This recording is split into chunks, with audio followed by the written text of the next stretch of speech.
If I asked you who's the greatest president of the 20th century? Ronald Reagan. Ronald Reagan. Ronald Reagan. John? Ronald Reagan. Ronald Reagan. Ronald Reagan. Without even thinking. Ronald Reagan. Watch this video clip that is absolutely stunning, and I don't see this burning up email boxes all over the country, and I have to ask myself, why? Watch this. No one is FDR. FDR is the greatest practitioner of self-government, certainly in the 20th century, and maybe in American history. And FDR, as governor of New York in good times, was very progressive. The greatest politician of the 20th century in this country, Franklin Delano Roosevelt.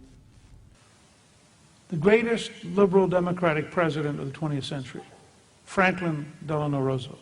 The greatest democratic president of the 20th century, and in my judgment, the greatest president of the 20th century. The most effective president of the 20th century, Franklin Delano Roosevelt. FDR is the greatest political leader of the 20th century. Who's your favorite modern-day politician? FDR. One of the criticisms Newt Gingrich has faced over the years is a lack of consistency. This 1989 interview underscores that fact. The highlights include Gingrich describing himself as a member of the Rockefeller moderate wing of the GOP. I think there's a tremendous role for moderates. I think there's a tremendous role for people to be involved from all over the country.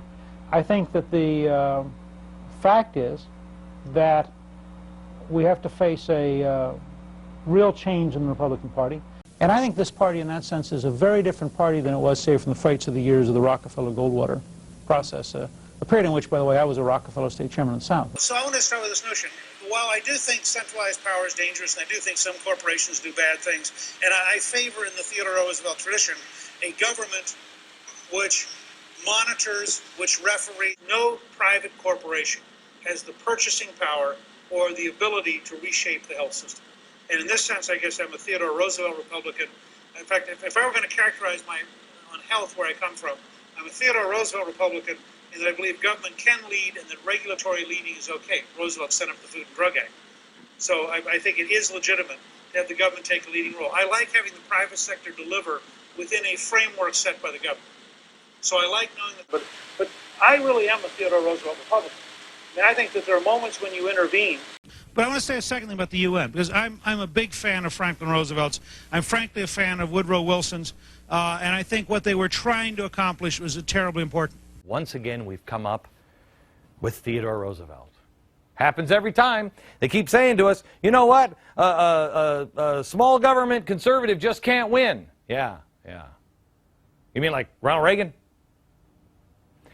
Newt Gingrich is who we've come up with now, the white-haired white guy who got rich off the back of the American taxpayer and has been entrenched in Washington since 1978. Hang on, I'm trying to get my sea legs here. We're really shaking it up now.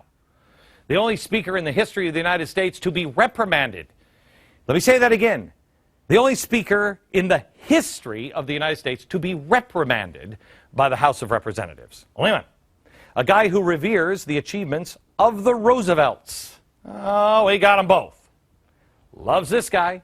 But Glenn, he's really good at debates. He's really electable. Is he? Really? He's electable? You should tell that to the pollsters.